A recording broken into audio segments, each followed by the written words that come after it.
tsapako ny aya sy ny tebiteby mety iaina ny isa-tokantrano satria mandalo fahasairana antsika izao mety ho very fanahy mbola velona ary manontany teny lava ny amin'ny fomba hiatrehana ny fiainana andavanandro. Firenena latsaka katerena nandritry ny 50 taona mahery no ajoro sy arentsika. Ampahany tamin'ny laten'ny filohan'ny repoblika tao anatin'ny fotoam-bita farany teo. Eritaona alohan'ny amaranana ny fotoam-piasany, ny herinandro teo mahatsapa ny fahoriam-bahoaka ny filoham-pirenena raha ny nambarany. Saingy aiza ho aiza ny fandraisana andraikitra miantraika amin'ny vantana amin'ny fanamaivanana izany fahoriana sy fantrana izany. Fanodikodiana ny resaka sy fampandriana drisa ny betsaka ataon'ny fitondrana ankehitriny raha ny fandraisan'ny mpanara-baovao ny fanehoan-kevitra tahaka izao.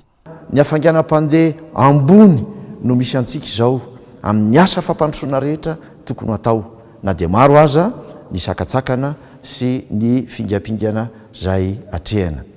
Zay foana no asaiko milaza fa miroso amin'ny fandrosoana i Madagasikara. Manan-karena isika, mananoety manana saingy nampahantraina ny vahoaka. Mbola mandalo fotoana sarotra ny firenena ho iaho ankehitriny saingy ny tenako dia mino fa odiventiny ny rano natsakaina. Raha mahatsapa ny fahoriana ny iainan'ny firenena sy ny vahoaka malagasy marina ve ny mpitondra dia mbola ilaza fa misy ny fandrosoana eto Madagasikara.